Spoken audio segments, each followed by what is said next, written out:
निघा.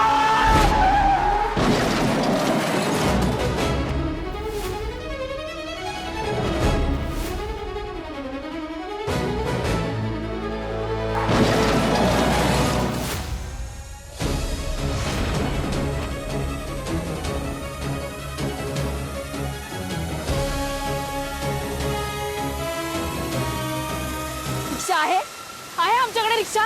रिक्षा होती, त्याचा चुराडा केलास तू.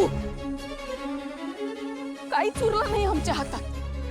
माझ्या भावाला मारलंस आणि आमची रिक्षा पण घालवलीस.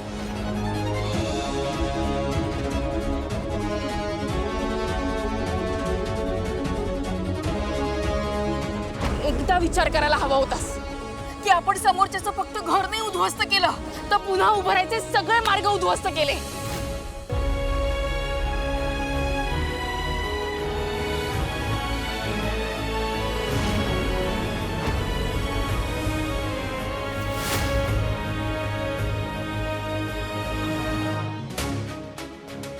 दीप, दादा तू काय करतोस इकडे? घरी का नाही गेला? अरे काही फॉर्मॅलिटीज होत्या त्या पूर्ण केल्या. तुला जामीन मिळवून देण्यासाठी वकिलांचे पूर्ण प्रयत्न सुरू आहेत. हां, लवकरच काहीतरी होईल नक्की.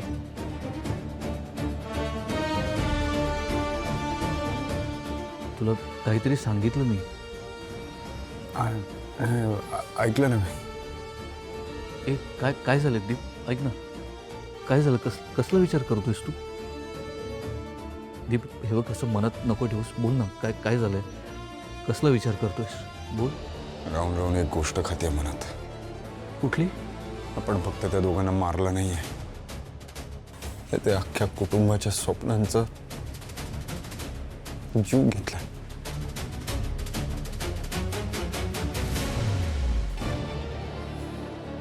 कधीच भरून न येणारं नुकसान केलं आपण. त्या कुटुंबाच्या उत्पन्नाचं एकमेव साधन होती ती रिक्षा. आता ती रिक्षाच नाही आहे. ती रिक्षा असती तर काहीतरी त्यांनी भाड्याला लावलं असतं, काहीतरी केलं असतं. आता त्यांच्या घरात दुसरा कुठला इन्कमच नाही आहे. म्हणून तर मी प्रीतीशी लग्न करण्याचा विचार केलाय. म्हणजे किमान त्या घरचा जावई म्हणून तरी मला त्यांच्याकडे लक्ष देता येईल. ते बरोबर आहे, पण डोक्यात अजून एक आयडिया आहे. सांग ना, काय? सांग ना तू.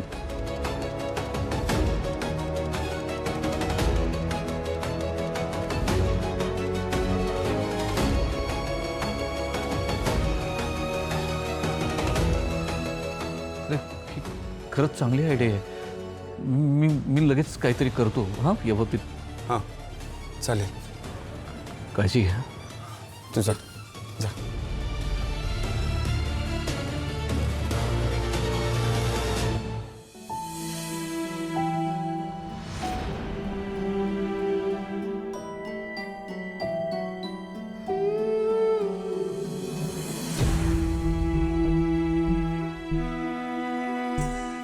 बिचारी माझी पोर किती करते घरासाठी.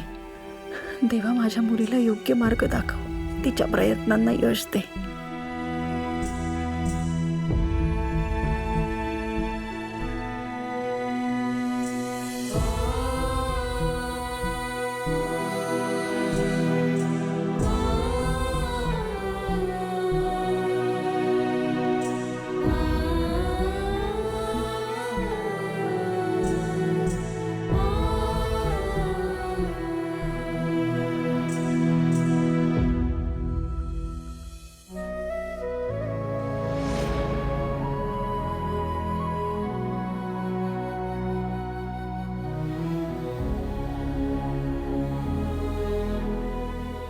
आई अगं नको माझ्या पायाला हात लावूस. अगं राणी असू दे. अगं नको, अगं राहू दे. हे बघ, एक थोडंसंच लावते. इकडे दे, इकडे दे, इकडे दे. अगं काही नाही, मी काही सेवा वगैरे नाही करते. आईचं प्रेम आहे. आई अगं झोपली नाहीस अजून? माझी मुलगी नोकरीसाठी एवढी वणवण भटकतीये. तिचे पाय बघितले. ती एवढी थकली असताना झोप लागेल का मला? अगं आई, याची सवय करावी लागणार आता. आपल्या आयुष्यात कष्ट आहेतच, हे एक्सेप्ट करावं लागेल. माझ्या मुलांनी कष्ट करण्याबद्दल तक्रार नाहीच आहे माझी. उलट कष्टाला पर्याय नाही हेच शिकवले ना मी तुम्हाला.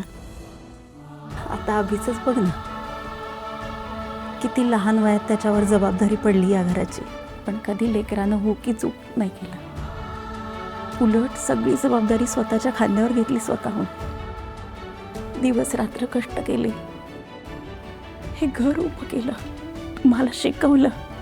मी त्याला नेहमी म्हणायचे, अरे अभि, दिवसभर एवढी भाडी मारतोस, रात्री तरी शांत झोपत जा. पण नाही, काय म्हणायचं माहिती? म्हणायचा, आई मी जे कष्ट घेतोय ना ते माझ्या बहिणींना घ्यायला लागू नयेत. काही कमी पडलं नाही पाहिजे त्यांना. ज्योती बाळा, तुला हे जे कष्ट घ्यावे लागतायत ना,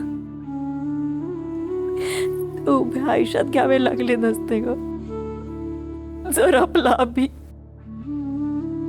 अगं आई, अगं तू शांत हो. अगं तू नको रडू. आणि हे बघ, आपण असं सतत रडत बसलो तर परिस्थिती बदलणार नाहीये. तुला माहिती आहे ना, दादावरून सगळं बघतोय. आपण असे रडत राहिलो तर त्याला काय वाटेल? आई मला तू सांग, दादाला कधी तू बघितलंयस का नशिबाला दोष देताना? नाही ना. मग आपण असेच राहिलो, रडत राहिलो तर खरंच काय वाटेल अगं त्याला? हे बघ, आपल्याला परिस्थिती बदलायला हवी आणि ती परिस्थिती मी बदलेन. आई, तुला तो खेळ माहितीये, रिले? त्यात एक खेळाडू धावत धावत एक काठी दुसऱ्या खेळाडूकडे देतो. व दुसरा खेळाडू त्याच्या वाटणीची धाव घेऊन तीच काठी पुढच्या खेळाडूकडे देतो. असं करता करताच हा डाव जिंकता येतो. दादाच्या वाटणीची धाव त्याने घेतली. आता काठी माझ्या हातात आहे आणि मी तो डाव जिंकल्याशिवाय काठी सोडणार नाही. विश्वास ठेव माझ्यावर.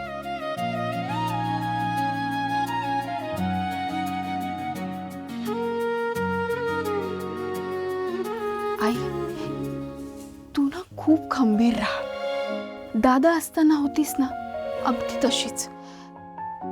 तुझा हात असेल ना माझ्या पाठीवर, मी परिस्थिती नक्की बदलेन. पण तू अशी रडलीस ना की मला पण हल्ल्यासारखं होतं अगं. आपल्याला हरायचं नाहीये.